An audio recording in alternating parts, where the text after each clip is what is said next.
Donc, mesdames et messieurs, bonjour. Bienvenue pour cette conférence sur le thème de la flexi-sécurité. Je suis Jean-Marc Vittori, éditorialiste aux Échos et ravi d'introduire ce moment où vous allez écouter le professeur Gazier. Bernard Gazier. Ceci dit, je ne suis pas du tout d'accord. Je ne suis pas du tout d'accord avec le petit texte d'introduction de la conférence qui a été écrit, pas sur le fond, mais peut-être sur la façon de le dire. Et je vais le dire un tout petit peu autrement pour lancer le débat, en me demandant comment est-ce qu'on en est venu en France à avoir ces débats, cette question sur la flexi-sécurité. Et pour moi, ça remonte au moins un demi-siècle en arrière. J'ai travaillé l'an dernier sur les causes économiques de mai 68. Je me suis plongé dans les archives de mon journal, Les Échos, donc dans les années 66-67, et j'étais frappé, j'avais pas du tout ça en tête avant de faire ce travail, j'étais frappé de voir à quel point on s'inquiétait dès cette époque de la montée du chômage. On avait tenté juste avant de ralentir l'économie, ça avait bien marché, mais ça avait fait apparaître le chômage. La NPE, l'ancêtre de Pôle emploi, est créée d'ailleurs en 1967, donc il y a une angoisse profonde, ancienne, sur la question de l'emploi en France. Et puis, on a ensuite un choc pétrolier, un ralentissement de la croissance très forte qui se traduit là par une accélération très importante du chômage. Et à partir des années 70, la première priorité qu'on a en France, quand on pense à ces questions-là, c'est protéger l'emploi. Il faut absolument protéger l'emploi. Donc on rend très difficile le licenciement individuel, on rend aussi très difficile le licenciement collectif, en finissant par l'affubler d'un mot extraordinaire qui est plan de sauvegarde de l'emploi, alors qu'il s'agit en fait d'organiser les départs collectifs. Donc il y a plusieurs explications possibles à ce plan, à ce mot, c'est que dans le plan de sauvegarde de l'emploi, on voulait protéger les salariés en leur offrant des possibilités de formation, toute une série de dispositifs d'accompagnement aussi. La deuxième possibilité, c'est du cynisme absolu. Et la troisième possibilité, c'est qu'on ait en fait rendu les plans collectifs tellement compliqués qu'on en a beaucoup réduit le nombre. Et donc on a encore une fois préservé l'emploi. Mais préserver l'emploi, c'est très bien, ça a cependant des inconvénients. Et on parle de flexi-sécurité. Là, moi, je dirais qu'on a abouti à une forme de rigiditude à l'époque. Rigidité du côté de l'emploi, puisque les entreprises avaient des contraintes très fortes sur le licenciement, ce qui s'est traduit par des réticences à l'embauche, pas dans les grandes entreprises, mais dans les PME, clairement. Quand c'est difficile de licencier, on se pose la question de manière plus approfondie avant simplement d'embaucher. Résistance, donc réticence à l'embauche. Ça a freiné aussi l'évolution des compétences, puisqu'on maintient les gens dans l'emploi. Ça a freiné aussi l'évolution des entreprises. Et puis, ça a suscité chez les salariés eux-mêmes beaucoup d'inquiétudes. C'est le TUD de rigiditude. Beaucoup d'inquiétudes, parce que quand vous êtes dans une entreprise où l'emploi est préservé, mais où vous savez qu'au prochain ralentissement économique, il risque de valser, ça génère une anxiété profonde, ça génère une inquiétude. Et travaillant dans la presse, je peux vous dire que c'est quelque chose qui est très présent dans ce secteur. Et donc à ce moment-là, on a commencé à regarder ce qui se passait ailleurs. Et donc ce qui se passait dans les pays anglo-saxons ne paraissait pas très tentant pour des yeux français, puisque ça consistait à faire qu'on ne protégeait absolument pas l'emploi, qu'on protégeait à peine le salarié ou le travailleur. Et donc ça n'était pas très tentant. Et puis on a regardé vers les pays nordiques. On a souvent une illusion du modèle nordique en France, notamment le Danemark, où on tentait de protéger l'homme ou la femme, tout en autorisant une grande flexibilité de l'emploi. Et donc ça amenait plein de réflexions, de débats, de propositions en France sur la flexi-sécurité, et qui ont avancé non seulement avec ce qui s'est passé depuis l'arrivée d'Emmanuel Macron au pouvoir, mais aussi sous le quinquennat précédent, celui de François Hollande, avec notamment les dispositions de la loi El Khomri. Et la flexi-sécurité à la française, on peut se demander si c'est vraiment de la flexi-sécurité ou si c'est surtout de la flexibilité. Est-ce qu'on n'a pas un problème d'équilibre? Et même si on avait un équilibre, est-ce que ça serait vraiment la solution? C'est de ça que maintenant va parler Bernard Gazier. Bernard est économiste du travail, il est aussi expert auprès de la Banque mondiale et du BIT, du Bureau international du travail. Les premiers livres qu'il a écrits sur l'économie du travail, c'était il y a près de 30 ans. Il y en a un que vous pouvez trouver en poche, qui est très accessible et qui est vraiment pile sur le débat du jour, qui est l'introuvable sécurité de l'emploi. Et donc Bernard va nous raconter son analyse, mais aussi sa proposition qui porte avec beaucoup de puissance depuis maintenant quelques années. À toi Bernard. Oui, merci beaucoup. Je crois que c'est bien. La flexicurité, c'est un sujet controversé. Et déjà, on a de la controverse, donc ça démarre bien. Hein, voilà. Je pense que c'est comme ça qu'il faut le prendre. Et je voudrais procéder en plusieurs temps, parce que la première chose qu'il faut faire avec ce terme, on a vu ces termes rigiditude, flexi-sécurité ou flexicurité, ce sont des anglicismes, flexicurité, et ces anglicismes, bien sûr, c'est une combinaison de flexibilité et de sécurité. Enfin, ça, c'est clair. Alors, en même temps, une fois qu'on a dit ça, est-ce qu'on sait vraiment de quoi il s'agit? Non, parce que la première question qu'il faut se poser sur la flexicurité, c'est qu'est-ce que c'est? Est-ce que c'est une théorie? Est-ce que c'est simplement une préconisation comme ça? Est-ce que c'est un ensemble de mesures de politique économique? Qu'est-ce que c'est?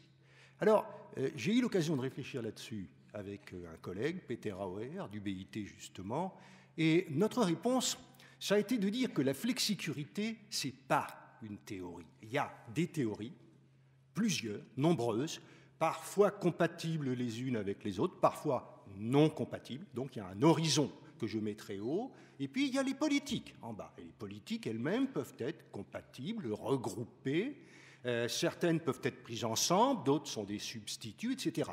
Et la flexicurité, ça fait partie de ce qui est entre les deux. C'est entre les deux. Je vous propose d'appeler ça des agendas. Alors, il y a un terme qu'on trouve parfois en sciences politiques, c'est les référentiels. Alors, qu'est-ce que c'est qu'un agenda? Eh bien, c'est un ensemble de bonnes raisons qui conduisent à certaines politiques. De bonnes raisons aux yeux des personnes qui développent tel ou tel agenda. Mais les agendas, il y en a plusieurs. La flexicurité, ce n'est pas le seul. Il y a des agendas et c'est important de noter d'abord ce pluralisme et ensuite et surtout, je dirais, l'équivoque. En effet, vous allez avoir plusieurs théories qui vont conduire au même agenda et éventuellement certaines d'entre elles conduire à un autre agenda. Donc, vous voyez l'équivoque qu'il peut y avoir ici, plusieurs théories, éventuellement plusieurs agendas, et ensuite, une fois que vous avez un agenda, eh bien, l'agenda, lui aussi, il peut conduire à plusieurs politiques, et les mêmes politiques peuvent être préconisées par plusieurs agendas. Vous voyez, il y a ici une énorme mise au pluriel qu'il faut faire, et beaucoup d'agacement de la flexicurité, il vient de là. C'est-à-dire que, finalement, c'est un carrefour de théories différentes. On en verra quelques-unes, je vous montrerai ça concrètement. Et puis, ça mène à des mesures qui peuvent être une palette plus ou moins dosée, qui peut évoluer, qui peut éventuellement dériver. À mon avis, c'est ce qui s'est passé en France. Mais voilà la première chose à dire. Donc, la flexicurité, c'est un agenda, et c'est un agenda parmi d'autres. Alors, du coup, pour rentrer dans le débat, je vous propose tout simplement de situer les agendas. Quels sont les agendas actuellement disponibles? À mes yeux, il y en a 3 plus 1. Je commence par l'agenda principal, qui est celui, finalement, que subissent tous les gouvernements quand ils arrivent au pouvoir, c'est de gérer la mondialisation. Et quand on a à gérer la mondialisation, eh bien, dans une économie de marché, le réflexe, et l'agenda va avec, c'est la flexibilisation.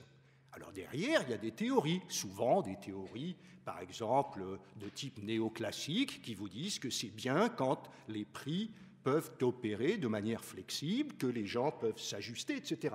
Donc il va y avoir un premier agenda qui est l'agenda de la flexibilisation. C'est l'agenda qui dit « oulala, faites attention, les Chinois sont là, il faut s'adapter, il faut que notre économie puisse se renouveler, se transformer, détruire les emplois qui ne sont pas les bons, créer les emplois qui sont les bons, etc. » Donc vous voyez, un premier agenda, et c'est celui finalement de tout pays qui ne s'enferme pas derrière ses frontières ou qui ne cherche pas à limiter les échanges internationaux. Peut-être qu'il faut limiter les échanges internationaux, mais là, vous avez un agenda qui ne veut pas le faire.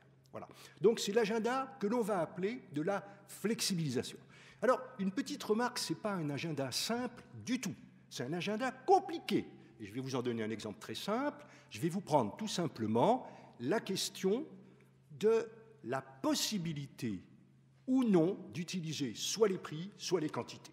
Je vous donne un exemple, le salaire. Le salaire, c'est un prix, c'est un prix sur le marché du travail. Alors c'est un prix stratifié, compliqué, qui a des tas de raisons pour bouger et des tas de raisons pour ne pas bouger. Exemple, vous avez une grille salariale. Évidemment, c'est une grille qui permet de situer les travailleurs les uns par rapport aux autres. Donc si vous voulez faire bouger les salaires, il faut faire bouger la grille entière. Alors est-ce que ça va être possible? Est-ce que c'est incitatif? Est-ce que ça l'est pas? Vous voyez toutes les difficultés qu'il peut y avoir à bouger les salaires. Alors à ce moment-là, si on ne peut pas bouger les salaires, si on ne peut pas flexibiliser les salaires, eh bien on va se reporter de l'autre côté, on va flexibiliser les quantités et on va notamment assurer la liberté de licencier. Vous voyez que la liberté de licencier ou le fait d'abaisser le coût du licenciement, de s'opposer au plan de défense de l'emploi, etc., eh bien, ou plutôt de les faire suffisamment lourds pour qu'ils puissent protéger l'emploi, eh bien, c'est en fait un mouvement second par rapport à l'impossibilité de flexibiliser les prix. Je vous signale une bonne manière de flexibiliser les salaires, c'est la dévaluation. Si vous dévaluez une monnaie de 30%, eh bien, la valeur internationale de tous les salaires de votre pays sont baissés de 30%. Donc, vous voyez, ça, c'est incolore, inodore et sans saveur, ça se fait dans la nuit. Et donc, vous avez en fait des outils assez nombreux. Bref, voilà le premier agenda. Deuxième agenda, absolument à l'autre bout. C'est l'agenda que l'on peut qualifier de protestataire, qui par certains aspects se rapproche de certaines préconisations du philosophe Amartya Sen, S-E-N. C'est l'agenda des capabilités, c'est l'agenda proche de certaines préconisations du BIT avec le travail décent. Et c'est un agenda qui vous dit la chose suivante. Si vous flexibilisez, si les marchés vont mieux, mais qu'en même temps les gens n'ont pas d'argent, ne vont pas à l'école, ne peuvent pas circuler, ne peuvent pas s'élever, élever leurs enfants, tout ça, ça ne sert à rien. Donc, commençons d'abord par garantir le fait que les gens aient des revenus suffisants, qu'ils aillent à l'école, qu'ils puissent élever leurs enfants, etc. Donc, vous voyez que tout devient des priorités, des capacités des personnes, et la flexibilisation, c'est après, plus tard, si il le faut vraiment, mais en tout cas, la priorité, c'est ça. Alors, vous voyez, un deuxième agenda que je qualifierais de protestataire. C'est un agenda qui dit on ne veut pas parce que ça met en cause la vie des gens. Et de fait, les salaires sont totalement, les prix, je veux dire, quand on les flexibilise, ils sont totalement indifférents à ce qui peut se passer pour les gens. Les prix peuvent baisser très très bas, les gens n'ont pas de quoi vivre, mais c'est une évolution qui peut se constater. Donc, vous voyez, deuxième agenda, un agenda protestataire. Et la flexicurité, elle est au milieu. C'est un compromis. Et le compromis, Jean-Marc en a un petit peu parlé, c'est un compromis plutôt malin, qui consiste à dire on va échanger davantage de flexibilité, essentiellement pour les entreprises, contre davantage de sécurité, non pas des emplois, mais des personnes. Et c'est là le déplacement positif de la flexi-sécurité, ou la flexicurité, comme vous voulez, c'est cette idée de protéger les emplois. Donc, vous voyez, l'agenda au milieu, c'est un compromis. On va sélectionner certaines flexibilités, on va sélectionner certaines sécurités, et puis en principe, il y a un processus négocié d'échange qui apparaît. C'est ça, la flexicurité. Alors, est-ce que c'est une bonne idée, une mauvaise idée, etc. Alors, elle a très mauvaise presse. La flexicurité, en gros, pour beaucoup de gens, c'est la compromission, ce n'est pas le compromis, c'est le fait qu'on enregistre la domination capitaliste et qu'on se soumet à une version atténuée de la flexibilisation. Voilà en gros comment c'est perçu. Alors, est-ce que c'est vrai, est-ce que c'est pas vrai? Je voudrais vous montrer brièvement que partiellement, oui, c'est vrai, mais je voudrais vous montrer aussi que si tout était idiot là-dedans, ça se saurait. Et donc, en fait, il y a quelque chose de profond et de vrai là-dedans qu'il s'agit plutôt, à mon avis, de remettre sur ses pieds. Alors, ça conduit à un quatrième agenda qui n'est pas la flexicurité et qui est un agenda que, personnellement, j'ai tenté de développer avec d'autres, mais je dois dire qu'il a été balayé par le succès médiatique de la flexicurité, peut-être avec l'idée qu'un jour il reviendra, et pourquoi pas aujourd'hui. Dernière remarque avant de passer à quelques détails de plus, les gilets jaunes. Les gilets jaunes, ça se relie très bien comme un agenda protestataire. C'est un agenda protestataire. Et d'ailleurs, l'ambiguïté des gilets jaunes, dans lesquels on a vu aussi bien des gens très à droite et des gens très à gauche, elle se retrouve dans cet agenda. En effet, l'agenda du travail décent ou des capacités peut très bien être endossé, par exemple, par des gens qui sont très, très pro-libéraux ou même très, très, très à droite, et qui sont, par exemple, des travailleurs sociaux qui disent « Oui, mais attendez, moi j'ai des gens que je dois protéger, il faut qu'ils aient leur logement, il faut qu'ils aient leurs revenus suffisants, il faut qu'ils puissent aller à l'école, etc. » Vous voyez que c'est un agenda qui a cette ambiguïté, qui donc permet d'expliquer un petit peu la révolte des Gilets jaunes. Alors, pourquoi révolte? Très brièvement, avant d'aller dans plus de détails sur la flexicurité, On a déjà vu une révolte, en fait. Il y en a eu une autre qui a été plus soft. Prenez 2008-2009, quand il y a eu le déclenchement de la grande crise mondiale. Il y a des gens qui ont dit, dites donc, les marchés financiers, ça, c'est des marchés flexibles. Vous avez vu ce que ça fait, des marchés super flexibles? Et ça peut être très dangereux, tout simplement. Et donc, il y a eu un moment où un économiste belge, d'ailleurs, a publié dans le New York Times un article qui s'appelle « Éloge de la rigidité ». Ben oui, quand il y a des salaires qui tiennent, ça évite les effondrements, etc. Et donc, il y a eu un moment, en 2009, où c'était déjà un peu l'idée, mais ça suffit, toutes ces histoires de flexibilisation. D'ailleurs, c'est au moment où l'Europe, qui avait tenté de développer la flexicurité, est tombée sur un obstacle. L'obstacle, c'était que les syndicats européens ont dit « on n'aime pas ça, on n'en veut pas ». Et donc, il y a bien eu un moment où il y a eu cette opposition, alors que tout était fait pour eux, pour qu'on puisse négocier flexibilité, sécurité entre patronat et syndicats. Donc, vous voyez, un agenda un peu instable et toujours cette possibilité de l'agenda protestataire. Il me semble que c'est comme ça qu'on peut situer l'espace de la discussion. Alors maintenant, pourquoi est-ce que la flexicurité, c'est pas si bien que ça? Et qu'est-ce qu'on peut faire de mieux? Je vais, sans prendre trop de temps, y aller. Première chose, la flexicurité, telle qu'elle est conçue aujourd'hui, n'a pas de métrique. C'est-à-dire que quand on échange quelque chose contre quelque chose, normalement, on a un peu une évaluation commune, quelque part. Or là, il n'y en a pas. Il y a les demandes du patronat, je veux flexibiliser, et les demandes des syndicats qui disent, mais pas du tout, et de toute façon, nous voulons des protections de telle ou telle manière, etc. Donc, en fait, on a des échanges qui n'ont pas de métrique. Or, la métrique, qu'est-ce que ça devrait être? La métrique de la flexicurité. Ça devrait être ce qu'on a vu tout à l'heure. Certains d'entre vous y étaient déjà, lorsqu'on a parlé de la qualité du travail et de l'emploi. La vraie métrique, c'est que les transitions s'améliorent, c'est que le chômage baisse, c'est que l'accès des plus défavorisés à l'emploi est mieux, c'est le fait que les politiques un peu sophistiquées de renforcement des compétences puissent se développer. Donc c'est tout ça, les critères d'évaluation. Donc il y a une batterie de critères qui sont très connus. Il y a une vingtaine de critères de qualité du travail et de l'emploi. Si vous les utilisez, là vous voyez si c'est bien, si c'est pas bien. Et si c'est pas bien, mon Dieu, on retourne en arrière, on arrête les frais. Or là, il n'y a rien de tel. On est dans une logique où, sans même avoir évalué le Khomri, on fait les ordonnances Macron, la loi Pénicaud, etc. Donc on est dans une logique où plus de flexibilité, il en faut plus parce qu'on n'est pas dans les normes, en quelque sorte. Je simplifie. Et donc on voit bien qu'il n'y a pas de métrique. Et ça me mène à un deuxième point. Il n'y a pas de butée analytique. Combien de flexibilité sera suffisant pour que vraiment on aille bien? Moi j'ai un souvenir, c'est les années 30. Dans les années 30, on disait « Ouh là là, il faut tout flexibiliser, tout ça c'est rigide, c'est pas possible, toutes ces entraves, etc. » Oui, mais jusqu'à quel point? Il y a eu la spirale dépressive descendante, et finalement ça s'est arrêté parce qu'on a arrêté de faire de la flexibilité. Ça s'est arrêté parce qu'on a fait autre chose, on a fait des relances, on a fait des éléments. Alors, petite remarque d'ailleurs, là vous reconnaîtrez peut-être un certain type de scepticisme que je voudrais bien mettre en évidence. En Allemagne, c'est pas Hitler et ses relances, d'ailleurs très maladroites et très antiproductives, qui ont fait repartir la machine, c'était reparti tout seul en 1932, avant même ce qu'on a appelé le coup de manivelle de von Papen. Alors pourquoi ça? Là, juste une petite remarque là-dessus. Quand vous avez une économie qui descend en dépression, il y a un moment où il y a plein de gens qui sont ruinés, mais les usines sont rachetées par d'autres qui peuvent s'enrichir très vite. Et donc ce truc-là, c'est un peu comme un processus, je dirais, biologique, où tout d'un coup, ça rebondit. Voilà. Et donc, en fait, ça a très largement rebondi tout seul. Même chose aux États-Unis, où la relance de Roosevelt, il n'y avait pas vraiment de relance, ça a été extrêmement limité. Bref, tout ça pour dire que nous sommes, en fait, face à un dispositif qui n'a pas de métrique et un dispositif qui ne sait pas combien il faut de flexibilité. Ça dépend des théories et personne n'est d'accord là-dessus. C'est un dispositif qui enregistre les rapports de force au lieu de les faire évoluer. Et imaginez, vous avez un chômage de 10% dans un pays. Le rapport de force il est en faveur du patronat, c'est tout. Le patronat peut dire, écoutez, moi j'ai besoin de ça pour créer des emplois. On a eu M. Gattaz qui nous disait, on va créer 1 million d'emplois avec des emplois allégés, etc. On a allégé, on n'a pas vu le million.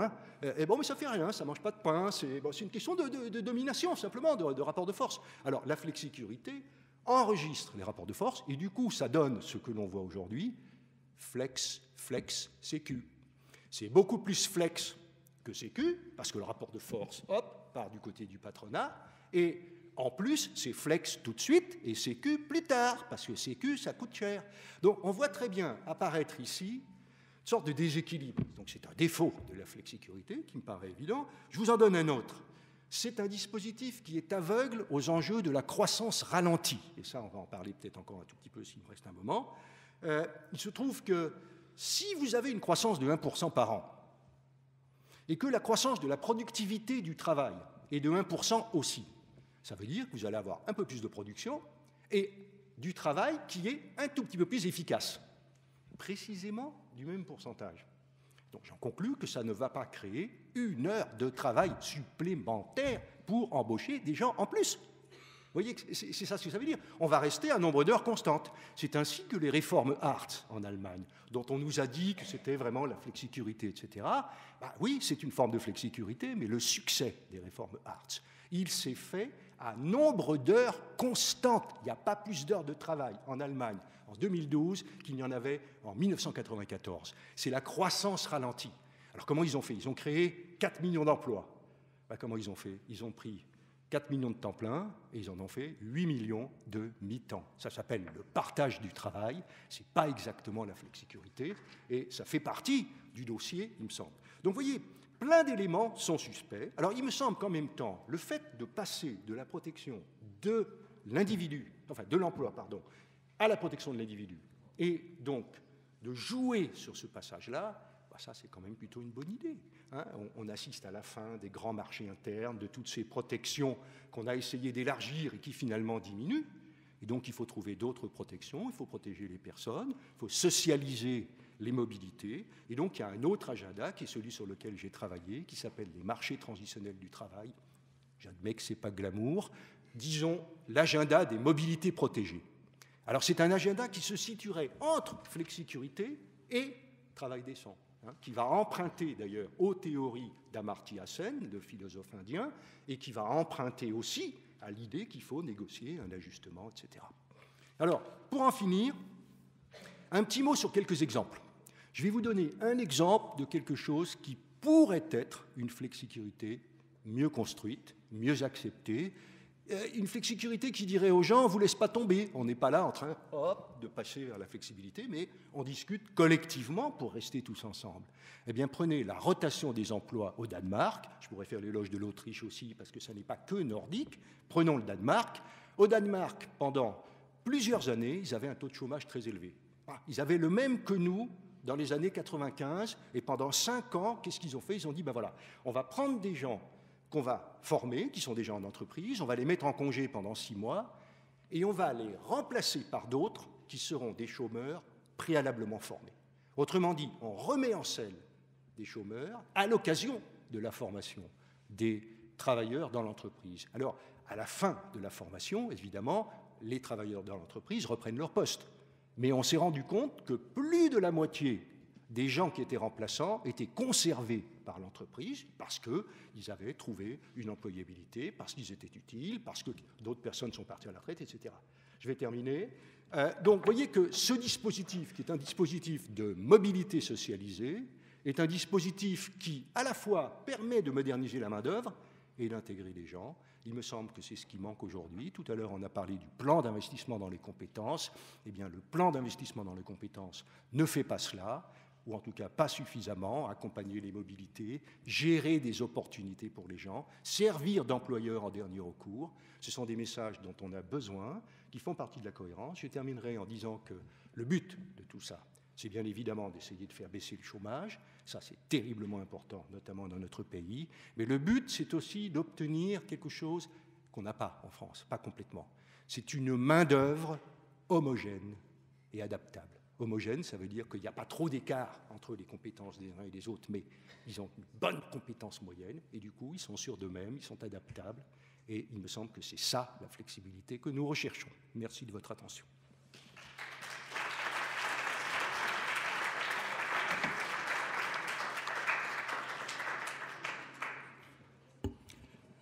Merci Bernard. À vous maintenant de poser des questions. Je crois qu'il y a des micros.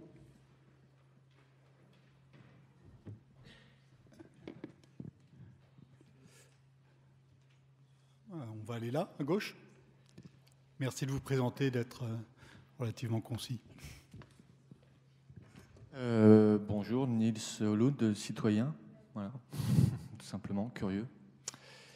Que pensez-vous du revenu de base ou revenu universel comme moyen de flexi-sécurité? Tout simplement. On pourra en débattre, mais je suis intéressé de savoir ce que vous pouvez en penser et développer, ça m'intéresse beaucoup. Bernard? Oui, question très importante. Je pense que c'est une partie de la solution, pas la seule, et peut-être même pas la principale, pour être brutal. Alors, pourquoi ça? En fait, il me semble que si on s'appuie beaucoup sur le revenu de base, dans une version vraiment radicale, on obtient l'idée que plein de dispositifs de protection complémentaire, de ceci, de cela, trop bureaucratiques, etc., devraient être éliminés, et que donc on s'en remet à ce versement universel de citoyenneté. Hein, voilà. Alors il y a deux versions, comme vous savez. Il y a la version ultra-droite, et la version ultra-droite, c'est mettez-moi dehors toute cette sécurité sociale hors de prix qui interfère avec la vérité du marché, etc. Et libéralisons tout ça. C'est la version de Milton Friedman, d'autres, etc., de libertariens. Donc vous avez cette version. Il y a une version, en revanche, tout à fait progressiste, si je puis dire, celle d'André Gorz, de gens comme ça, etc., qui est une version tout à fait à l'opposé, mais qui est quand même une version dans laquelle on dit, dans le fond, c'est mieux de laisser les gens libres. Hein. Alors, je me souviens en particulier, il y a un très grand auteur qui a travaillé sur l'allocation universelle, c'est Philippe Van Parey. Hein, il paraît qu'on prononce Parey, ça s'écrit Paris. Bon, enfin bref, il paraît qu'on dit Parey. Et Philippe Van Parey a écrit un gros bouquin sur, précisément, la mise en œuvre de tout ça. Eh bien, j'ai trouvé quelque part dans ce livre quelque chose qui, pour moi, économiste du travail, a été un choc. Il dit oui, ça serait bien de supprimer les syndicats parce que ça entrave la concurrence. Ah tiens. Alors là, tout d'un coup, j'ai senti que là, il y avait une conséquence qui n'était pas celle que je voulais. Hein, et en tout cas, à mon avis, qui n'est pas raisonnable. Alors, je voudrais revenir un peu sur les stratégies possibles. Alors là, je sors des agendas, je suis dans des stratégies possibles face au problème de l'emploi. Première stratégie, le revenu universel. Tout le monde a ça, et ensuite, écoutez, comme tout le monde est protégé, ensuite on s'arrange, il y a ceux qui auront plus, d'autres qui auront moins, il y aura des modes de vie libérés, il y aura du travail bénévole, enfin bref, ok. Vous avez tout ça d'un côté. De l'autre, vous allez avoir ceux qui disent le salariat n'a pas du tout disparu, le salariat est toujours là, mais il est érodé, et donc il faut requalifier en salariat ceux qui s'en est écartés. Exemple typique, Uber. Et Uber, d'ailleurs, ce n'est même pas une doctrine qui serait spécialement de gauche. Prenez la Californie, ils ont requalifié Uber en disant les gens qui sont là sont sous la subordination de leur donneur d'ordre ou de la machine, de la plateforme qui est là. Ce sont donc des salariés, ils doivent payer des cotisations, ils doivent être considérés comme tels et obtenir les droits qui correspondent. Donc vous voyez, deux possibilités. L'une, c'est je ne m'occupe pas des statuts et je mets le filet, et l'autre, c'est je requalifie. Et je requalifie, donc je veux limiter les emplois précaires, peut-être les taxer, etc. Et vous voyez que les deux stratégies sont possibles. Alors ces deux stratégies, elles sont nécessaires toutes les deux, c'est clair. Mais surtout, elles ne suffisent pas du tout. C'est-à-dire que ni l'une ni l'autre ne suffit. Prenez par exemple la requalification. Si vous avez requalifié 600 000 travailleurs en salariés, alors que vous avez le contrat zéro heure, alors que vous avez les auto-entrepreneurs, alors que vous avez... Bon, attendez, vous êtes comme en train de placer une petite barrière en bois là où il y a une éruption volcanique. Ça ne suffira jamais. De l'autre côté, c'est tout à fait nécessaire qu'il y ait un revenu minimum. C'est une exigence de citoyenneté. Mais entre les deux, il y a quoi? Il y a précisément des choses qui sont proches de la flexicurité bien comprise, qui sont par exemple le fait de garantir des logements, des transports, de l'accès, bref, un socle de base plus élevé sur lequel s'installe une nouvelle assurance sociale, mais assurance. C'est-à-dire, de nouveau, c'est les partenaires sociaux, et ils négocient. Alors c'est toujours mieux quand c'est négocié, parce que c'est leurs affaires, parce que du coup, ça ne servira pas à dévier du côté de tel ou tel budget étatique qui aurait tel ou tel déficit, et donc c'est beaucoup plus incitatif que ce soit quelque chose de l'ordre de l'assurance. Donc vous voyez une réponse à la fois un peu provocatrice et nuancée, et je terminerai avec une ultime provocation, c'est que le problème de l'allocation universelle, c'est que derrière le circuit court qui vous mène, non pas le grand soir, mais le petit matin, derrière le circuit court, le court-circuit, je le dis un peu brutalement. Autre question? Il y a une question là. Bonjour. Donc je suis étudiant au CNAM. J'avais une petite question au niveau. Qu'est-ce que vous pensez en fait du régime des intermittents du spectacle, qui me semble paraître des intermittents du spectacle. Des intermittents, d'accord. Voilà, qui me semble paraître à la flexicurité. Alors, le régime des intermittents du spectacle est de toute évidence un dispositif transitionnel au sens positif que j'ai essayé d'explorer durant toute ma carrière de chercheur. C'est, dans son principe, bien. En plus, ça consiste à faire du continu à partir du discontinu. En plus, on peut former les gens pendant les périodes inter-activités, etc. Alors, c'est donc un jugement très positif que je porte sur ce régime. En même temps, il faut dire que c'est un régime qui est hors de prix. Voilà, c'est très, très cher. En gros, ils payent 1, ils reçoivent 5. Il y a à peu près ça. Alors, attendez, j'ai pas fini, vous allez voir. Prenez le raisonnement complet. Donc, c'est un régime très cher. C'est un régime dans lequel il y a des gens qui ne devraient pas y être. Par exemple, les techniciens de la télé, qui sont en fait des mensuels. Des maquilleuses ou des menuisiers. Pardon ? Il y a des maquilleuses et des menuisiers. Alors voilà, voilà, il y a des gens qui ne devraient pas y être. Bon, voilà, ça a été fait par extension comme ça. Donc, il faudrait probablement le reconfigurer un peu. Voilà. Mais ce régime, il est de toute façon destiné à être déficitaire. Et là, je voudrais nuancer quand j'ai dit 1 et 5. Oui, c'est bien. Pourquoi ? Parce qu'il faut payer pour les artistes. Alors, je me souviens d'ailleurs qu'il y a quelques années, moi qui suis fonctionnaire, je me disais, dans le fond, d'où vient le financement du régime des intermittents ? Ça vient du régime général, c'est-à-dire les salariés du privé. Autrement dit, je vais au spectacle, je profite de tout ça, et moi, je ne paye rien. Alors maintenant, on a taxé un peu les fonctionnaires, donc ils participent. Et donc, le fait de financer les travailleurs artistiques, c'est une nécessité totale, mais peut-être quand même que de 1 à 5, c'est un peu cher. Et surtout, c'est plein de dispositifs pas clairs, du genre, je fais mes 507 heures, ensuite on passe par-dessous la table, c'est payé par-dessous, etc. Donc, c'est plein de problèmes d'incitation qu'il faut régler. Mais c'est un outil magnifique. Voilà.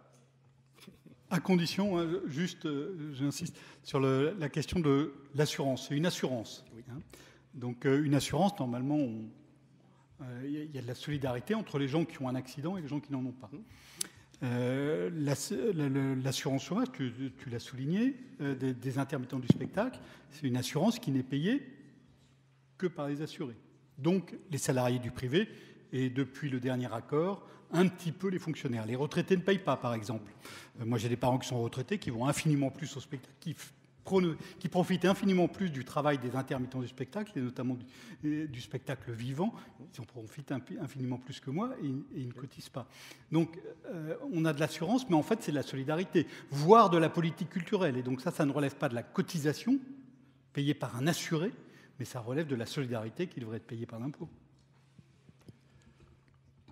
Ça dépend s'ils gèrent leurs affaires eux-mêmes, quoi, aussi, les intermittents, etc. C'est là que ça se passe. C'est-à-dire qu'il y a la question du financement, effectivement, du subventionnement. Bon, ça, c'est une chose, qui peut-être devrait relever de l'impôt, après tout, pourquoi pas. En revanche, le fait qu'ils gèrent eux-mêmes leurs affaires, c'est plutôt ça ce qui m'intéresse. C'est ça qui est important. C'est là que ça se passe. C'est-à-dire que c'est plutôt cette logique-là qui me paraît première. Alors, dans d'autres pays, ça se passe autrement. Prenez en Allemagne, les travailleurs artistiques bénéficient du fait qu'ils payent moitié prix pour leur cotisation. Bon, c'est une autre manière d'inciter. Alors, où est-ce que ça doit être placé, où est-ce que c'est optimal ? Là-dessus, je n'ai pas de doctrine définitive. Mais en tout cas, l'idée que les travailleurs et les patrons sont en situation de gérer leurs affaires me paraît une idée fondamentalement saine. L'éloge de l'assurance me paraît devoir demeurer. Excusez-moi, je vais rebondir là-dessus, parce que notamment je suis intermittent. Très bien, alors je comprends. Et en fait, l'intermittence, c'est l'intermittence. J'ai un frère intermittent aussi, donc je vois bien comment il marche. Qui m'a amené à envisager le revenu de base. Parce que je considère que moi, travaillant suffisamment, j'ai cette intermittence qui m'assure le minimum pour payer les loyers, tout ça, et qui me sécurise, et qui me rend donc plus flexible. Maintenant, dans le rapport 1 à 5, il faut savoir que, par exemple, moi, je travaille dans les théâtres dans lesquels il y a beaucoup de permanents. Et nous sommes la partie flexible, les intermittents. Or, dans les vases charges, dépenses, on ne prend pas ça en compte en disant ça coûte très cher. Le problème, c'est qu'en fait, on génère une activité. Cette activité n'existerait pas sans nous. Et c'est toute la partie flexible et aussi le bonus-malus sur les contrats à courte durée qui sont peut-être la part nécessaire d'une économie flexible et qu'il faut subventionner et aider justement et assumer complètement cette chose-là dans ce rapport de flexi-sécurité. C'est-à-dire que nous, on vit la précarité, on n'a pas l'assurance du travail, on a des difficultés à contracter des crédits et tout ça, mais c'est une chose qu'on assume. En contrepartie, la société assure un filet de sécurité. Et à mon avis, c'est un système qu'il faudrait étendre plutôt que de se demander si on va le réduire et si on va le supprimer. Et notamment, il y aura des adaptations parce qu'on est obligé de travailler uniquement dans le secteur du spectacle pour renouveler nos droits. Or, si moi je suis en contact avec des intermittents en difficulté, s'ils avaient la possibilité de travailler dans un autre secteur, domaine, quitte à faire plus d'heures, ça serait tout à fait bénéfique, à mon sens. Mais en tout cas, je pense que ça va dans une question de flexi-sécurité. Et c'est pour ça que je suis ici ce soir. Voilà. Le sociologue Pierre-Emmanuel Menger, je crois, avait défendu il y a plus de 15 ans que le système des intermittents du spectacle était sans doute un signe précurseur d'une évolution beaucoup plus large qui toucherait demain beaucoup plus de salariés. Autre question? Il n'y en a pas? Oui, madame, peut-être?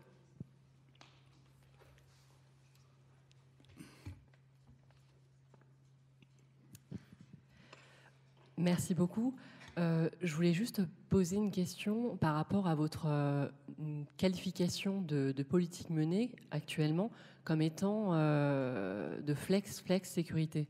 Est-ce que vous pourriez juste nous dire concrètement quelles sont les mesures qui vous paraissent être excessives en termes de flexibilisation et simplement en complément nous proposer potentiellement des mesures concrètes qui illustreraient votre théorie intermédiaire qui tendrait davantage vers finalement une sécurité des individus. Bernard? Oui. Si j'avais la possibilité de savoir toutes les mesures qu'il faut faire, ce serait magnifique. Peut-être je les vendrais très cher.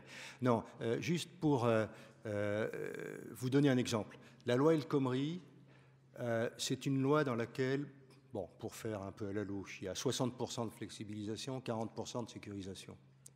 Les ordonnances Macron, mais elles ne sont pas toutes seules, hein, donc je suis bien d'accord, il y a d'autres mesures. Les ordonnances Macron, c'est 95% de flexibilisation et 5% de sécurisation. Bon.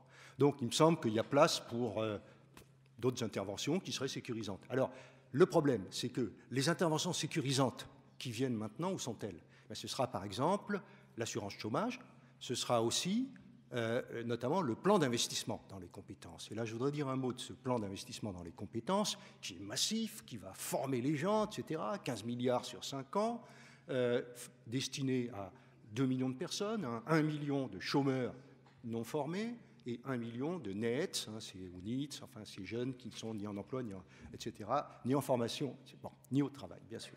Bon, eh bien, ce plan, est-ce qu'il va sécuriser? Ben moi, j'ai des doutes énormes parce que, justement, on n'assume pas la question des opportunités d'emploi, la question de la croissance ralentie, et donc ça risque de se terminer par des gens qui, certes, seront un peu mieux formés, qui vont faire concurrence aux autres travailleurs et pas grand-chose d'autre. Donc moi, je plaide pour des mesures qui sont des mesures qui aménagent les carrières et qui, finalement, ouvrent des possibilités, des opportunités, peut-être temporaire, mais à condition que ça ne soit pas ce qui s'est fait. Ça s'est fait depuis très longtemps avec les TUC, etc. Ces petits emplois qui servaient à rien et qui finalement ont fait tenir les gens, mais ils n'accroissaient pas leur qualification.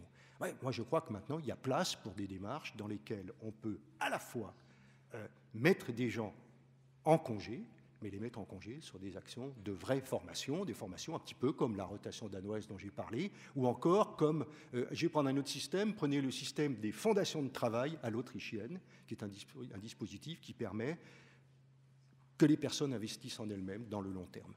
J'en dis pas plus. Dernière question. Monsieur. Bonsoir, merci pour votre intervention. Je m'appelle Thomas Godin. Alors là, je viens à titre de président de l'association des demandeurs d'explications pour comprendre collectivement les causes du chômage. Alors, je reviens, on a déposé les statuts il y a 1 an, donc si ça intéresse des personnes dans la salle, venez donc. Et quand vous dissociez donc d'un côté la théorie, après les agendas, après la politique, est-ce que finalement, c'est pas parce que vous avez renoncé à la recherche d'un consensus sur les explications théoriques du chômage que vous passez à l'étape agenda et donc c'est la première question.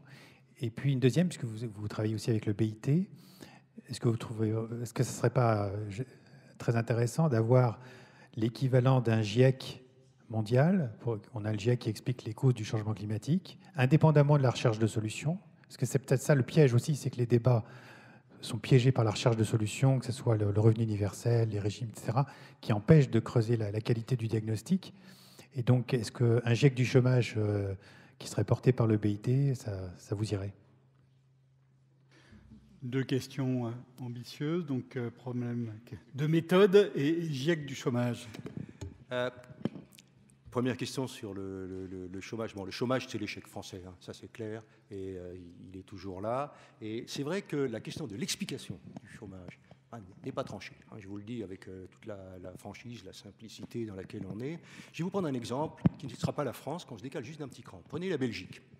Vous avez, comme vous savez en Belgique, deux régions, ou même deux entités puissamment distinguées, Flandre et Wallonie, qui ont les mêmes institutions, qui ont les mêmes partis politiques, qui ont les mêmes syndicats, simplement avec à chaque fois une section d'un côté et de l'autre. Taux de chômage en Flandre, 3-4%, taux de chômage en Wallonie, 10%, 12%. Attendez, les francophones sont bêtes? Ça ne me paraît pas une bonne explication. Bon. En fait, qu'est-ce qui se passe? Ce qui se passe, c'est très simple, c'est que vous avez d'un côté l'ancienne Belgique industrielle, hein, briques en mortar, les aciéries, toutes ces choses-là, c'est la Wallonie, et une Belgique beaucoup plus commerçante et qui initialement était paysanne et qui a su prendre le virage de la modernité, ça ne leur retire aucune qualité, mais ces deux Belgiques coexistent. Et donc, vous voyez que la question de l'explication passe aussi par la dépendance de sentiers. Je vais vous donner un autre exemple. Prenez l'Allemagne. Là aussi, l'Allemagne. Ah, le succès allemand, formidable. Qu'est-ce qu'ils sont efficaces, ils exportent bien et tout. Si vous êtes à Stuttgart, le taux de chômage est de 3-4%. Ils sont en train de fermer les agences pour l'emploi parce qu'il y en a trop. Ils disent, mais on reste à qualité constante, etc. Ensuite, vous allez à Essen, dans la Ruhr, taux de chômage 12%. Et là, vous avez tous les problèmes d'insertion que nous connaissons, nous. Alors, je ne dis pas que ça suffit à expliquer. Mais ce que je veux dire, c'est que la question du chômage suppose une action multidimensionnelle, de très long terme, et dans laquelle, à mon avis, une flexicurité bien admise, à mon avis, est une partie de la solution. GIEC du chômage? Est-ce qu'il faut un GIEC, une réflexion mondiale au-delà de ce que fait le BIT? Oui, sûrement. Ce qu'il y a, c'est qu'il y a des pays qui s'en fichent, justement. Reprenez ce que je viens de vous dire. Je vais vous prendre un exemple. Prenez la Pologne. La Pologne n'a pas connu la crise. C'est agaçant. Vous avez toutes les statistiques du monde entier qui baissent en production industrielle, font monter le chômage, font baisser l'emploi. La Pologne, c'est pop, pop, pop, pop, pop, et je monte. Bon. Donc, voilà un pays qui n'a eu absolument rien là-dessus. Je me souviens aussi de la Suisse. Il y a eu un moment où on s'est dit ça va passer de 2% à 2,5%. Mais on a failli déboucher le champagne en se disant ça y est, ils sont comme les autres, ils sont avec nous, etc. Ben, finalement, non, c'est redescendu à 2%. Donc, vous avez en fait des situations extraordinairement différentes. Et moi, je pense que la question des capacités et la question, effectivement, de la modernisation doit subsumer le chômage. Mais si vous prenez le chômage, vous manquez une partie du débat. Et surtout, vous allez tomber sur des gens donneurs de leçons qui vont dire oh, mais chez nous, c'est réglé. On ne comprend pas pourquoi vous êtes aussi peu flexible. Merci Bernard. Cette dernière réflexion, je trouve que ça montre bien ce que tu nous apportes, c'est-à-dire la nécessité d'élargir le champ. Et de réfléchir de manière cohérente pour assurer la cohérence de l'ensemble des dispositifs mis en place. Et c'est quelque chose qui est évidemment beaucoup trop rarement fait. Je retiens aussi la nécessité impérative du dialogue social, mais d'un dialogue social lui aussi sans doute à renouveler, à réinventer, à adapter lui aussi. Je pense que vous pouvez remercier Bernard pour son explication limpide sur la flexisécurité.